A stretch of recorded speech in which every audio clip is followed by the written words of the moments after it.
wabarakatuh. Baiklah, saya Ria Indah Pratiwi dan Nirmala Sari akan mempresentasikan hasil diskusi kami mengenai perkembangan paham nasionalisme dan liberalisme. Adapun yang akan saya bahas yang pertama yaitu mengenai nasionalisme. Apa nasionalisme? Nasionalisme berasal dari kata bahasa Inggris yaitu nation yang artinya bangsa. Sedangkan menurut Kamus Besar Bahasa Indonesia, paham nasionalisme ialah suatu paham untuk mencintai bangsa dan negara sendiri atau politik untuk membela pemerintahannya sendiri. Sedangkan secara umum, nasionalisme adalah suatu rasa cinta terhadap bangsa dan tanah air yang ditimbulkan oleh persamaan tradisi yang berkaitan dengan sejarah, bahasa, kebudayaan, pemerintahan, tempat tinggal, dan keinginan untuk mempertahankan kesatuan bangsa. Adapun sejarah lahirnya nasionalisme yaitu yang pertama, nilai-nilai nasionalisme muncul di Eropa seiring dengan lahirnya pergerakan dan revolusi. Kemudian, sebagian besar negara-negara di Eropa menerapkan sistem monarki yang absolut sehingga rakyat merasa tertindas. Kemudian yang ketiga, kondisi ini menimbulkan kesadaran akan suatu persamaan hak dan kebebasan. Adapun sejarah yang lainnya yaitu hal ini mendorong suatu gerakan untuk melepaskan diri dari kekuasaan yang menindas rakyat. Kesadaran inilah yang menimbulkan gerakan nasionalisme. Pasca Perang Dunia Kedua, ada sekitar 66 negara bangsa yang merdeka. Kemudian lanjut bagaimana perkembangan nasionalisme itu sendiri. Yang pertama, nasionalisme berkembang pertama kali di Eropa pada abad ke-18. Nasionalisme ini muncul sebagai kesadaran untuk menyatukan wilayah atau daerah yang terpecah belah. Paham ini kemudian cepat menyebar ke seluruh dunia, terutama di negara-negara jajahan bangsa Eropa. Hal ini karena negara-negara penjajah melakukan penindasan terhadap rakyat yang dijajah. Bangsa-bangsa terjajah mulai sadar akan harga dirinya sebagai suatu bangsa.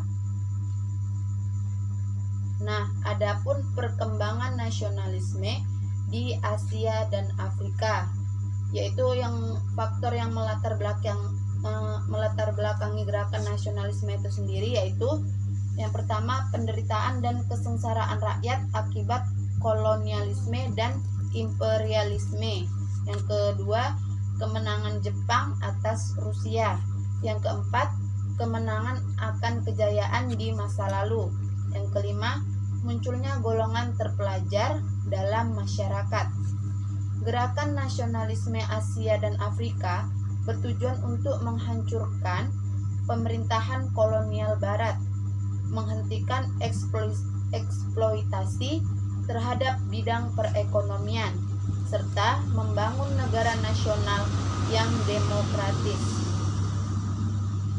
Adapun contoh-contoh gerakan nasionalisme di Asia itu sendiri dan Afrika itu, contohnya yang pertama, di Asia ada nasionalisme Cina, nasionalisme India, nasionalisme Filipina, nasionalisme Indonesia, nasionalisme Turki, dan nasionalisme Jepang.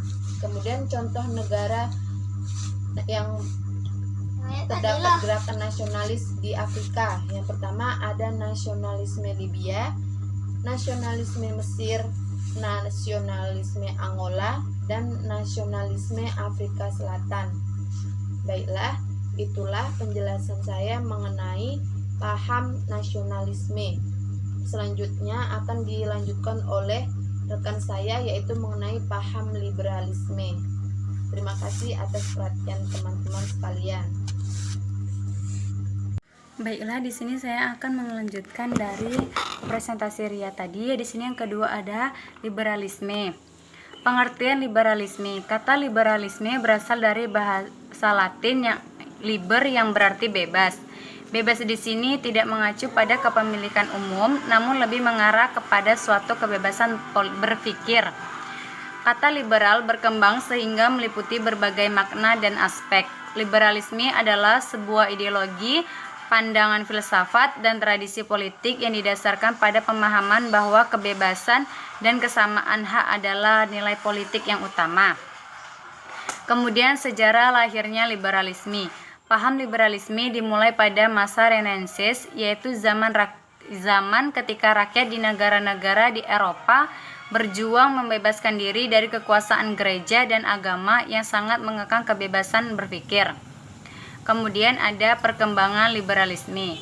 Liberalisme pertama kali dikembangkan oleh kaum borjuis di Prancis pada abad ke-18 sebagai reaksi terhadap pemerintahan Raja Louis yang berkuasa secara absolut dan sewenang-wenang tanpa dibatasi oleh konstitusi atau undang perundangan. Kemudian, paham ini kemudian menyebar di berbagai negara Eropa lainnya, dibawa oleh Napoleon Bonaparte dan berhasil mempengaruhi hampir seluruh Eropa kecuali Inggris dan Rusia. Ketiga, paham liberalisme juga menyebar ke seluruh dunia termasuk Asia dan Afrika. Hal ini dimungkinkan karena hubungan antar bangsa yang semakin terbuka. Kemudian di sini ada praktik liberalisme di bidang ekonomi. Adanya ekonomi bebas, yakni tiap-tiap individu harus memiliki kebebasan berusaha, memilih mata pencarian disukai, serta kebebasan mengumpulkan harta benda. Yang kedua, pemerintah tidak memiliki peran dalam kegiatan ekonomi bebas. Ketiga, semboyan ekonomi bebas, produksi bebas, perdagangan bebas, dunia akan berjalan sendiri. Kemudian ada praktik liberalisme di bidang agama. Paham liberalisme beranggapan bahwa masalah agama merupakan masalah pribadi, sehingga tiap individu harus memiliki kebebasan beragama dan menolak campur tangan negara atau pemerintah. Yang kedua, bebas memilih agama dan menjalankan ibadah sesuai keyakinan. Lalu ada praktik liberalisme di bidang politik.